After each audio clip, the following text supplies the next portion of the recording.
Hello everyone, welcome to Indeed IS. Today we are going to discuss Vision IS monthly magazine of October 2023.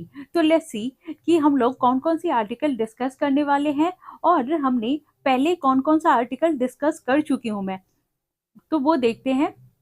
Let's see कि कौन कौन से article हम लोग discuss कर चुके हैं और कौन कौन से आर्टिकल हम लोग डिस्कस करेंगे। तो मैं पॉलिटी एंड गवर्नेंस का ये जो जितने भी आर्टिकल्स हैं वो पार्ट 1 टू पार्ट 4 उसमें ले चुकी हूँ, और अगर आपको वो देखना है तो मैं डिस्क्रिप्शन बॉक्स में इसका लिंक डाल दूंगी, आप वो देख लीजिएगा। एंड ये इंटरनेशनल रिलेशन का इससे पहले मैं पार्ट 1, पार्ट 2, पार्ट 3 ले चुकी हूँ, डिस्कस हम लोग कर चुके हैं। तो आपको अगर वो देखना है तो उसका भी लिंक मैं डिस्क्रिप्शन बॉक्स में डाल दूंगी, आप वो भी देख सकते हैं। तो आज चलिए देखते हैं कि हम लोग कौन कौन से आर्टिकल डिस्कस करने वाले हैं। तो आज हम लोग पार्ट 4 डिस्कस करेंगे और उसमें हम लोग डिस्कस करेंगे South China Sea, Nagorno Karabakh region, and अगर टाइम रहा तो हम और न्यूज इन शॉर्ट्स भी डिस्कस कर लेंगे, क्योंकि हम लोग वीडियो ज़्यादा लंबी नहीं करेंगे क्योंकि थोड़ा थोड़ा ही पढ़ना है लेकिन रोज पढ़ना है। तो चलिए डिस्कशन स्टार्ट करते हैं और हम लोग डिस्कस करेंगे साउथ चाइना सी और देखेंगे कि ये न्यूज में क्यों है। अभी फिलीपींस ने ये बोला है कि ये चाइना ने जो वहां पे फ्लोटिंग बैरियर लगा दिया है उसको हटाने की बात की गई है, क्योंकि चाइना ने क्या किया है, ये जो फिलीपींस है उसके चारों तरफ एक फ्लोटिंग बैरियर लगा दिया है, जिसके कारण इन लोग को थ्रेट फील हो रहा है, जिसके कारण फिलीपींस ने बोला है कि चाइना को ये हटाना चाहिए। और चाइना ने ऐसा क्यों किया है वो देखते हैं। अभी जो है चाइना ने इंस्टॉल किया है ये जो फ्लोटिंग बैरियर, वो लगून के पास, और कहाँ पे, ये स्कारबोरो शॉल है, ये स्कारबोरो शॉल के पास। और ऐसा उसने क्यों किया है, क्योंकि ये जो साउथ चाइना सी का जो रीजन है, ये जिसको 9 डैश लाइन भी कहा जाता है, और 9 डैश लाइन क्या है, ये एक कोई रीजन नहीं है और कोई नाम नहीं है। एक्चुअली ये यहाँ पे ये एक जो डैश है, इस तरह से ये 9 डैश में इन्होंने इस रीजन को नोटिफाई किया है, इसीलिए इसको 9 डैश लाइन बोला जाता है। और ये रहा फिलीपींस, फ्लोटिंग बैरियर लगा दिया है, इंस्टॉल कर दिया है, तो फिलीपींस को ये थ्रेट फील हो रहा है। और चाइना ऐसा क्यों कर रहा है, क्योंकि चाइना ये जो पूरा साउथ चाइना सी है वो मानता है और बोलता है कि ये पूरा साउथ चाइना सी मेरा है। और यहाँ पे ये जो रीजन है, ये रीजन कौन सा है, स्कारबोरो शॉल उसको बोलते हैं। और फिर ये जो फिलीपींस ने बोला है कि ये, और ये तो चाइना का क्लेम है कि ये जो पूरा एरिया मेरा है, लेकिन फिलीपींस ये क्लेम कर रहा है कि ये जो एरिया है, ये सारा एरिया जो फिलीपींस के आसपास का है वो उनका है, फिलीपींस का। और फिलीपींस ने ये क्लेम किया है कि ये मेरा एरिया है, तो इसको यहाँ से हटा देने के लिए अब ये सारा कुछ हो रहा है रिसेंट में। तो चलिए देखते हैं कि इसका बैकग्राउंड क्या है। तो बैकग्राउंड जो है, ये बहुत लंबे समय से ये जो साउथ चाइना सी का डिस्प्यूट चलता आ रहा है, और इसमें सिर्फ फिलीपींस ही नहीं है, इसमें बहुत सारी कंट्रीज हैं जो इसमें शामिल है इस डिस्प्यूट में, जैसे कि मलेशिया हो गया, इंडोनेशिया हो गया, फिर वियतनाम है, फिर ये जो पैरासेल्स है, फिर उसके बाद ताइवान है। तो ये सारी जो है, ये सारी कंट्री जो है ना वो साउथ चाइना सी के आसपास आती हैं, और ये सारी कंट्री के साथ ये जो चाइना है वो डिस्प्यूट कर रहा है इस रीजन के वजह से, साउथ चाइना सी के रीजन के वजह से। तो अभी ये क्यों न्यूज में है, क्योंकि एक तो फ्लोटिंग बैरियर लगा दिया है, लेकिन बैकग्राउंड में देखते हैं कि ये कब से चला आ रहा है। तो ये जो रीजन है वो लाई करता है कहाँ पे, और मेनलैंड जो है वो चाइना के साउथ में, और जैसे, और इसको एक लिटोरल स्टेट भी बोलते हैं। तो लिटोरल स्टेट में कौन कौन से स्टेट आते हैं, उसमें ब्रुनई आता है, इंडोनेशिया आता है, मलेशिया आता है, फिलीपींस आता है, ताइवान एंड वियतनाम। तो ये सारे स्टेट को है ना लिटोरल स्टेट्स बोलते हैं। और ये चाइना जो क्लेम कर रहा है कि ये जो इकोनॉमिक जोन है वो एक्सक्लूसिव इकोनॉमिक जोन का 90% जो रीजन है ना वो चाइना के अंदर आता है। और जितने भी रीजन है, जो 90% रीजन है, उसी 90% रीजन को 9 डैश लाइन में उन्होंने कन्वर्ट कर दिया है। जैसा कि हमने पहले डिस्कस किया कि ये जो है, इसको अगर आप काउंट करेंगे तो ये 9 है, और इसी को रीजन जितनी भी है उसको 9 डैश लाइन बोला गया है। और यही जो 90% जितनी टेरिटरी है वो चाइना क्लेम करता है कि ये उनका है। और देखते हैं ये जो चाइना जो है, और अभी जो रिसेंट और भी न्यूज में है, जो एक इंट्रोड्यूस हुआ था 1947 से, जो अभी तक जो डिस्प्यूटेड है, वो पारासेल एंड स्पार्टली आइलैंड का, वो भी बहुत डिस्प्यूटेड है और अभी तक वहां पे कॉन्फ्लिक्ट चलता ही रहता है। और ये जो लिटोरल स्टेट है वो क्लेम करते हैं अपने ये जो रेस्पेक्टिव शेयर है एक्सक्लूसिव इकोनॉमिक जोन में उसका, क्योंकि ये जो आइलैंड है उसी पे बेस्ड है और उसकी एक अपनी हिस्ट्री है।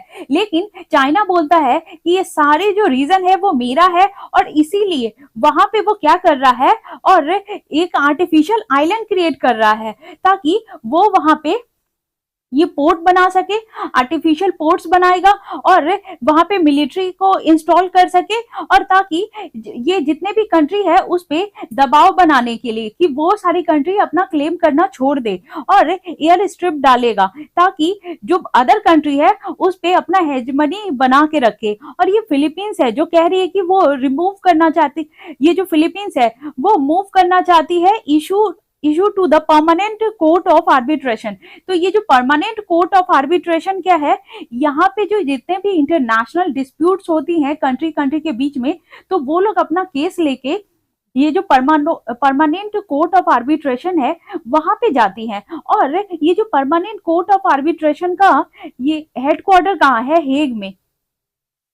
और ये जो कोर्ट है उसका ये इशू, ये जो उसने इशू किया है कि ruling in favour of the Philippines है। और ये जो कोर्ट है उसने अपना बयान दिया है और ये बोला है कि ये जो जगह है जिस पे चाइना ने अपना फ्लोटिंग ये जो बैरियर इंस्टॉल किया है वो फिलीपींस की जगह है, तो ये उसी को देने के लिए। लेकिन चाइना इससे बिल्कुल भी डिसएग्री करता है और ऐसा मान नहीं रहा है। और ये जो परमानेंट कोर्ट ऑफ आर्बिट्रेशन है वो किसके अंदर उन्होंने बोला है, United Nation convention on law of the seas के अंतर्गत। तो ये 2016 में, जो कि ये जो चाइना है रिफ्यूज करता है, अभी तक रिफ्यूज करता है, क्योंकि ये जो बोल दिया गया है 2016 में, लेकिन चाइना अभी तक डिसएग्री कर रहा है। और ये जो चाइना का ये जो साउथ चाइना सी का उसका सिग्निफिकेंस क्या है, लोग क्यों इतने पीछे उसके पड़े हुए हैं कि, और सारे लोग ये क्यों बोल रहे हैं कि हमारी टेरिटरी है, ऐसा क्यों, इतना इंपॉर्टेंस क्यों है साउथ चाइना सी का। तो ये देखते हैं, एक तो वहां पे मेरीटाइम ट्रेड बहुत ज्यादा होता है और वो सबसे ज्यादा बिजिएस्ट रूट है पूरे वर्ल्ड में, और पूरे वर्ल्ड का वो अकेले 60% जो ग्लोबल ट्रेड होता है वो उसी सी रूट से पास होता है।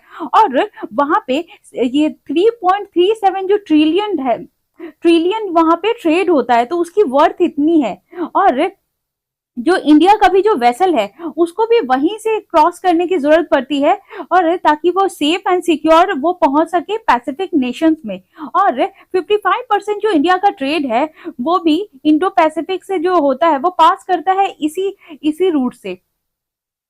तो रिजर्व भी बहुत पाया जाता है, जो ये जो वास्ट रिजर्व है, जैसे कि ऑयल हो गया, नेचुरल गैस हो गया, कोरल लाइम हो गया, हाई सिलिकेट हो गया, सैंड हो गया, और वो जो क्वालिटी जेम हो गया, क्योंकि जेम्स एंड ज्वेलरी का बिजनेस बहुत ज्यादा हाई हो रहा है और अब तो इंडिया में भी बहुत ज्यादा होगा, बिकॉज रिसेंटली ये जो वर्ल्ड लार्जेस्ट ये जो सूरत में अभी डायमंड बोर्ड्स बना है।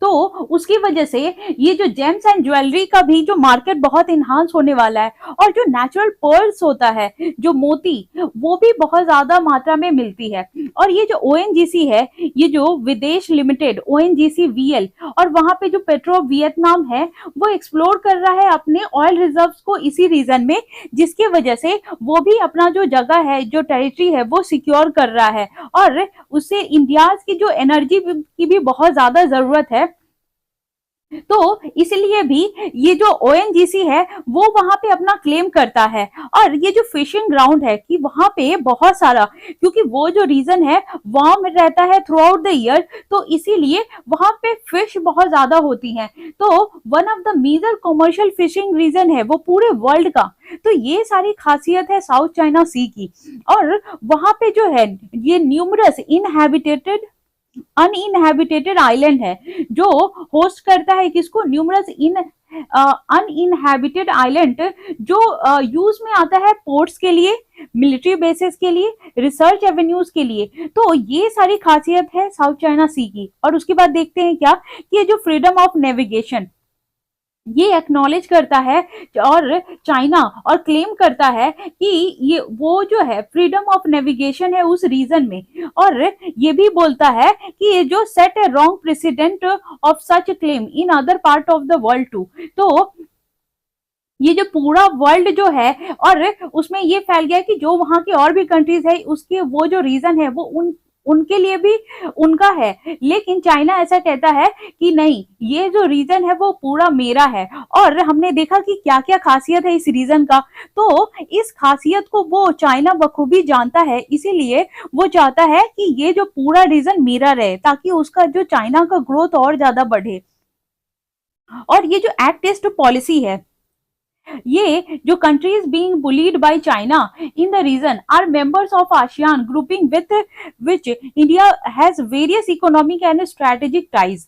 तो ये एक तरह से बुली करने का भी काम करता है चाइना के द्वारा, क्योंकि ये जितने भी रीजन है ना वो आसियान के मेंबर है। और आसियान में जो है इंडिया बहुत मेजर रोल प्ले करता है और as a big brother role play करता है, क्योंकि इंडिया वहां से बहुत ज्यादा इकोनॉमिक और स्ट्रैटेजिक टाइज रखता है और ट्रेड जो करता है और उसका अच्छा मेमोरेंडम ऑफ अंडरस्टैंडिंग भी है। तो चाइना क्या बोलता है कि इंडिया का ये सारे पार्टनर है, तो इस तरह से चाइना बुली भी करता है। और ये देखते हैं कि ये जो चैलेंजेस क्या है साउथ चाइना सी के लिए। तो ये जो चाइनीज एग्रेशन जो है वो मिलिटराइजिंग है, जो अनइनहैबिटेड आइलैंड है जो और जो क्रिएट कर रहा है आर्टिफिशियल आइलैंड, तो उसकी वजह से ये जो चाइना है वो अपना दबदबा बना रहा है बहुत। और ये जो एक्सेसिव फिशिंग होता है वहां पे और no concurrent steps are taken to control it as a whole. और ये जो इस पे ये है जो एक्सेसिव फिशिंग है तो उस पे सारे कंट्री का वो हक है कि सारे कंट्री वहां पे ये जो फिशिंग से ट्रेड कर सकती हैं। लेकिन चाइना ऐसा करने नहीं देता है, वो अपना दबदबा बना के रखता है। लेकिन और जब एक्सेसिव फिशिंग होगा तो एक्सेसिव फिशिंग से क्या होगा कि वहां पे जो है जो मरीन का इकोसिस्टम है वो भी हैम्पर होगा। और ये जो damage to the marine ecosystem by और building of artificial island by China, तो वहां की जो नेचुरल जो ग्रोथ है या नेचुरल इकोसिस्टम है, तो जब वहां पे इतनी सारी मिलिट्रीज का एग्रेशन बढ़ेगा, वेपन्स वहां पे चलाए जाएंगे और पोर्ट्स बनाया जाएगा, या फिर ये जो आर्टिफिशियल आइलैंड बनाया जा रहा है चाइना के द्वारा, तो उसकी वजह से भी ये जो मरीन इकोसिस्टम है वो भी बहुत हैम्पर होगा, उसको भी बहुत डैमेज होगा। अब देखते हैं ये जो मिलिट्री ड्रिल्स है, जैसे ये लिटोरल स्टेट्स है जितने भी, उनका ये बोलना है कि ये जो चाइना है वो डोमिनेंस क्रिएट कर रहा है बाकी रीजन पे, तो उसके वजह से भी अपना मिलिट्री बैठा के, तो उसकी वजह से भी बहुत ज्यादा नुकसान होगा। अब ये जो ग्लोबल कॉमन्स है, तो ये जो ग्लोबल कॉमन्स है तो चाइना जो है ना अफेक्ट कर रहा है ग्लोबल कॉमन्स को और freedom of navigation and trade. तो चाइना कैसे अफेक्ट कर रहा है, क्योंकि ये जो ग्लोबल कॉमन्स का क्या मतलब, क्योंकि ग्लोबल कॉमन्स का मतलब है कि ये भाईचारा होना चाहिए, वो जो जगह है वो सबका होना चाहिए और सारे लोग वहां पे फ्रीली नेविगेट कर सकते हैं और फ्रीली ट्रेड कर सकते हैं। लेकिन चाइना ऐसा करने नहीं दे रहा है और ये बोल रहा है कि वो पूरी टेरिटरी मेरी है और मैं ही वहां पे ट्रेड करूंगा या फिर वो रूट पूरा मेरा है। तो ये जो ग्लोबल कॉमन्स है ये उसको भी अफेक्ट कर रहा है। अब चलिए देखते हैं ये वे फॉरवर्ड क्या है। तो उसमें देखेंगे हम लोग कि, और ये जो है ना कि अचीव करना चाहिए कोड ऑफ कंडक्ट उस रीजन में, और कोड ऑफ कंडक्ट अचीव करने से क्या होगा, ये जो ये पहले भी इस मुद्दे पे नेगोशिएट किया गया है 2018 में ही, तो उससे जो है वो रिवाइव करेगा कि सारे जो है कंट्री वो स्टैब्लिश्ड हो, और ये कोड ऑफ द कंडक्ट क्या है कि जिसके कारण सारे लोग अच्छे से मिलके काम करें और ये पार्टिसिपेट करे सस्टेनेबल फिशिंग पे, कि जितना वहां पे उतना ही ट्रेड करे फिशिंग का, या और उसको फिश का उतना ही यूज करे जितना जरूरत है, एक्सेसिव फिशिंग नहीं करे उस रीजन से। अदरवाइज ये जो वहां की जो सस्टेनेबल है जो फिशिंग वो खराब हो सकती है, और ये कलेक्टिवली ये सब पे इम्प्लीमेंट होना चाहिए, जितने भी लिटोरल स्टेट्स है उन पे, और एस्टेब्लिश करना चाहिए ये जो बाउंड्री मरीन पीक, ये जो पीस पार्क है वो। तो पीस पार्क क्या मतलब, ये क्यों बोला जा रहा है कि ट्रांस बाउंड्री क्रिएट करना चाहिए मरीन में, वो इसलिए क्योंकि ये जो जगह है तो यहाँ पे डिफाइन होना चाहिए कि ये जगह जो है ये किसकी जगह कितनी है, ताकि वहां पे वो उतनी दूर में वो अच्छे से ट्रेड कर सके। क्योंकि अभी जो ये कोई भी जो सिर्फ ये जो 9 डैश लाइन के अलावा वहां पे कोई भी टेरिटरी अभी क्लियर कट नहीं है कि किसकी टेरिटरी कितनी है। तो अगर वियतनाम का ऐसा बांट दे कि यहाँ इनकी इतनी टेरिटरी है, तो इतने जगह पे वो अच्छे से ट्रेड कर सकते हैं, इतने सारे मरीन का अच्छे से वो यूज कर सकते हैं। जैसे हमारे इंडिया का है कि ये 12 नॉटिकल माइल तक या 1200 नॉटिकल माइल तक, कि ये जो रीजन है, ये जो उनक्लोज है, तो उससे है ना वो वहां पे ट्रेड भी कर सकते हैं, उस रीजन का जितना रिसोर्स है उसका भी यूज कर सकते हैं। तो उसी तरह यहाँ पे भी पूरे रीजन को डिफाइन कर देना चाहिए कि किसका कितना है, ताकि वो लोग में कोई कॉन्फ्लिक्ट ना हो, और जितने भी उनके जो डिस्प्यूट चल रहे हैं वो रिजॉल्व हो जाए। तो चलिए अब आगे देखते हैं। अब ये है क्या कि ये जो और इंस्टॉल करना चाहिए आर्टिफिशियल आइलैंड प्रोजेक्ट, कि कैसे वहां पे जो क्रिएट किया जा रहा है कि वो उससे कोई सीवियर इकोलॉजिकल डैमेज ना हो, और उसी तरह से उसको इंस्टॉल करना चाहिए, और ये देख करके कि उससे कोई इकोसिस्टम पे कोई इफेक्ट ना पहुंचे, और इकोसिस्टम जो वहां का है वो डैमेज ना हो, और इंश्योर करना चाहिए फ्रीडम ऑफ पैसेज, कि वो जो अनइंटरप्टेड कोई भी वहां से पास कर सकता है, कोई भी ट्रेड कर सकता है, जितने भी सिविलियंस है या ट्रेड हो सकता है और आसानी से। तो चाइना को अपना वहां से कदम पीछे लेना होगा, तभी बाकी सारे लोग जो है वो फ्रीली नेविगेट कर पाएंगे और ट्रेड कर पाएंगे। तो यही सारी चीजें हैं साउथ चाइना सी में। अब चलिए हम लोग दूसरे आर्टिकल पे चलते हैं, नागोर्नो काराबाग रीजन पे। तो ये जो नागोर्नो और काराबाग रीजन, और देखते हैं ये न्यूज में क्यों है। अभी अभी आज ये जो अजरबैजान है उसने एंटी टेररिस्ट ऑफेंसिव ये लॉन्च कर दिया है, और नागोर्नो काराबाग रीजन में, और ये क्लेम करता है कि ये जो पूरी टेरिटरी है वो मेरी है, ये फुल कंट्रोल करता है इस रीजन पे। और देखते हैं कि ये और न्यूज में क्यों है। ये जो दिसंबर 2022 में ये जो लाचिन कॉरिडोर था वो ब्लॉक कर दिया गया था अजरबैजान के द्वारा, और बहुत सारे सीवियर शॉर्टेजेस भी कर दिए गए थे, जैसे कि ये जो इसेंशियल गुड्स है, जैसे फूड हो गया, फ्यूल हो गया, वाटर हो गया, नागोर्नो काराबाग रीजन में। और ये जो लाचिन कॉरिडोर क्या है इसके बारे में जानते हैं। ये जो 5 किलोमीटर लॉन्ग कॉरिडोर है जो कनेक्ट करता है कॉन्क्लेव टू आर्मेनिया, और इस आर्मेनिया को है ना कनेक्ट करता है। और देखते हैं कि ये नागोर्नो काराबाग ये जो कॉन्क्लेव है वो ये न्यूज में क्यों है, और इसी की वजह से इतना कॉन्फ्लिक्ट है। तो इसके बारे में डिटेल में जानते हैं। ये एक माउंटेनियस रीजन है जो क्लेम करता है आर्मेनिया और अजरबैजान ये दोनों के द्वारा, और यहाँ पे क्या है कि ये 1.2 लाख पॉपुलेशन रहते हैं, जो कि ये जो एथनिक आर्मेनियन है और उनका जो क्लोज कल्चरल है, सोशल या हिस्टोरिकल टाइज है वो आर्मेनिया के साथ है। और इसका हिस्टोरिकल बैकग्राउंड क्या है जिसकी वजह से ये कॉन्फ्लिक्ट हो रहा है? तो ये जो रीजन है वो कॉन्फ्लिक्ट का इसलिए बना हुआ है क्योंकि ये जो दोनों जो रीजनल पावर्स है वो मेडाइवल पीरियड से ही है। और ये जो इंपीरियल रशिया था ओटोमन एम्पायर के टाइम से ही, जिसको अब मॉडर्न डे पे टर्की बोला जाता है, और पर्शियन एम्पायर जो है वो ईरान, अब मॉडर्न डे पे उसको ईरान बोला जाता है। तो ये जो कॉन्फ्लिक्ट चला आ रहा है वो ये जो मिडाइवल पीरियड है उसी वक्त से चला आ रहा है। अब जब ये सोवियत यूनियन का टाइम आया तो ये जो जारिस्ट रशिया थे उन्होंने क्या बोला कि ये जो सोवियत यूनियन जब 1921 में नागोर्नो काराबाग जो है वो बोला गया कि ये पार्ट है अजरबैजान एसएसआर का, सोवियत सोशलिस्ट रिपब्लिक का। और ये बोला गया कि 1923 में ये जो यूएसएसआर है उसने इस्टेब्लिश किया नागोर्नो काराबाग ऑटोनोमस ओब्लास्ट, जो प्रोविंस बोलते हैं जिसको अब जो मॉडर्न टाइम पे। और ये यहाँ पे अजरबैजान जो सोवियत सोशलिस्ट रिपब्लिक है वहां पे ये उसके अंदर इस्टेब्लिश किया गया ये नागोर्नो काराबाग ऑटोनोमस ओब्लास्ट।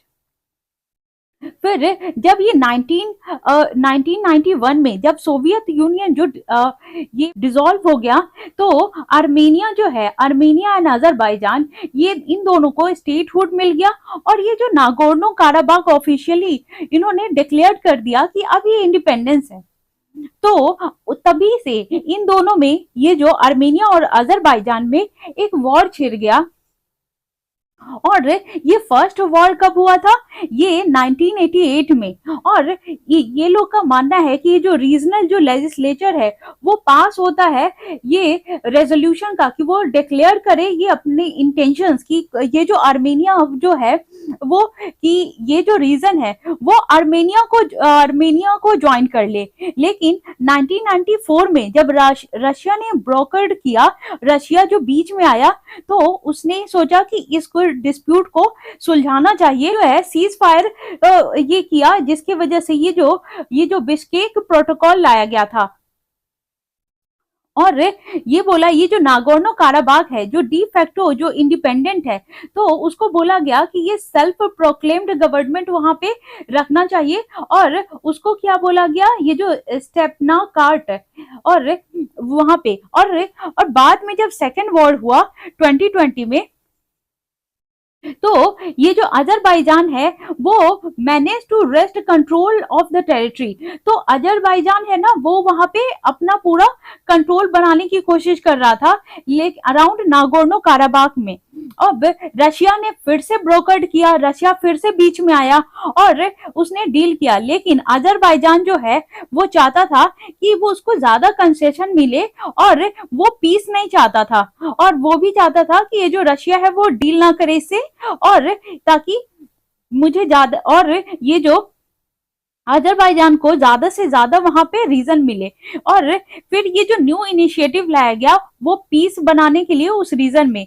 तो ये जो मिन्स्क ग्रुप है वो को चेयर किया उन्होंने रशिया के साथ, और जो है यूएस एंड फ्रांस ने भी, और क्रिएट किया गया organisation for security and cooperation in Europe. तो उसी को OSCE बोलते हैं 1990 में, और to arrive at a peaceful resolution for Nagorno Karabakh. तो ये जो नागोर्नो काराबाग के रेजोल्यूशन के लिए बनाया गया था OSCE। और फिर उसके बाद ये जो मैड्रिड प्रिंसिपल है जो बनाया गया था मिन्स्क ग्रुप के ही द्वारा, और मिन्स्क ग्रुप में कौन कौन थे, ये जो चेयर किया गया था रशिया, यूएस एंड फ्रांस। और उन्होंने ये जो सजेस्ट किया कि giving control of 7 Karabakh district to Azerbaijan और self governance to the region. और ये जो 7 डिस्ट्रिक्ट है वो अजरबैजान को दे दे, और वहां के जो गवर्नमेंट है वो सेल्फ गवर्नेंस करे वहां पे उस रीजन में। और जो है there were not accepted even after another modification since, और ये जो 2011 में लेकिन ये एक्सेप्ट नहीं किया गया। और उसके बाद भी जब ये बैठक हुई थी 2011 में, तो भी वहां से कुछ खास नतीजा नहीं निकल के आया। और ये जो मिन्स्क ग्रुप का बैठक पहले कब हुआ था, 1990 में, और जब 2011 में भी जब मीटिंग हुई तो ये एक्सेप्ट नहीं किया गया। क्यों नहीं एक्सेप्ट किया गया? क्योंकि ये बोला गया था कि ये 7 डिस्ट्रिक्ट ही मिल रही थी और अजरबैजान को जबकि पूरा टेरिटरी चाहिए, इसीलिए। अभी देखते हैं ये इसमें इंडिया का क्या स्टैंड है। तो इंडिया जो है 2020 में after the conflict broke out, जब ये कॉन्फ्लिक्ट हुआ तो इंडिया ने बोला कि ये जो रेजोल्यूशन होना चाहिए कॉन्फ्लिक्ट का, and only be achieved peacefully through diplomatic negotiation. और उन्होंने बोला कि वार से कुछ नहीं होगा, ये पीसफुली बैठकर डिप्लोमेटिक और नेगोशिएशन करना चाहिए, उसी से इसका रेजोल्यूशन निकलेगा। और इंडिया का इंटरेस्ट है इस रीजन में। और क्योंकि वहां पे ये जो कनेक्टिविटी है, वो जो अर्मेनिया जो क्रूशियल पेयर है, तो ये जो इंडिया जो है अर्मेनिया से अच्छे रिलेशन बना के रखना चाहता है, क्योंकि ये जो international north south transport corridor है वो कनेक्ट करता है अर्मेनिया से ही। और वहां पे जो जियो पॉलिटिकल इंटरेस्ट है 2017 में जो हुआ है, जैसे टर्की हो गया, अजरबैजान है और पाकिस्तान है, जो इस्टेब्लिश्ड किया गया था सिक्योरिटी कॉपरेशन के द्वारा, तो इसके लिए भी इंडिया के लिए बहुत ज्यादा इंटरेस्टेड है इंडिया, कि वहां पे जो जियो पॉलिटिकल इंटरेस्ट है इंडिया का। और फिर इंडिया का ट्रेड भी होता है अर्मेनिया के साथ, और 134.1 यूएस डॉलर और यूएस मिलियन डॉलर जो 2022 में और 2023 तक का है। और अजरबैजान के साथ कितना होता है, 1.82 यूएस बिलियन डॉलर, जो डाटा है 2022 का। तो इंडिया जो है वो अपना जो रिलेशन है वो खराब नहीं करना चाहता, इसीलिए उसने स्ट्रांगली किसी का ना ही सपोर्ट किया है और ना ही अपोज किया है, क्योंकि इंडिया को अजरबैजान के साथ भी अपने रिलेशन मेंटेन करके रखना है और ये जो अर्मेनिया है उसके साथ भी। तो अब देखते हैं कंक्लूजन में क्या है। ये जो डिप्लोमेटिक नेगोशिएशन होना चाहिए ताकि एक इफेक्टिव वे निकले और इसके जो कॉन्फ्लिक्ट है उसको रिजॉल्व करने का। और उसमें मेन काम जो कौन कर रहा है, ये जो मिन्स्क ग्रुप है वो कर रहे हैं। और ये जो मिन्स्क ग्रुप को, ये जो इंडिया और बांग्लादेश का ये जो एनक्लेव एक्सचेंज हुआ था 2015 में, उससे सीख लेना चाहिए कि कैसे इंडिया बांग्लादेश ये जो कॉन्क्लेव एक्सचेंज है उन्होंने वर्क किया, ताकि ये भी एक स्टेप आगे बढ़ सके और सॉल्व कर सके इस डिस्प्यूट को, और ये पीसफुली ये सॉल्व करे, ताकि ये जो परमानेंटली ये जो रीजन है ना उसका एक रिजोल्यूशन और सॉल्यूशन निकले। तो यही सब था इस आर्टिकल में, हमने अच्छे से देख लिया है। न्यूज इन शॉर्ट है वो हम लोग अगले वीडियो में डिस्कस करेंगे, क्योंकि वीडियो को लंबा नहीं करना है, थोड़ा थोड़ा ही पढ़ना है लेकिन रोज पढ़ना है। तो अभी हम लोग सिर्फ यही दोनों आर्टिकल रखते हैं और नेक्स्ट वीडियो भी बहुत जल्दी आएगा, और जिसमें मैं न्यूज इन शॉर्ट्स पूरा जितने भी है इसका वो मैं डिस्कस कर दूंगी। तो थैंक यू वेरी मच। आप लोग इसी तरह से लाइक करते रहिए, शेयर करते रहिए एंड सब्सक्राइब करते रहिए। So thank you very much.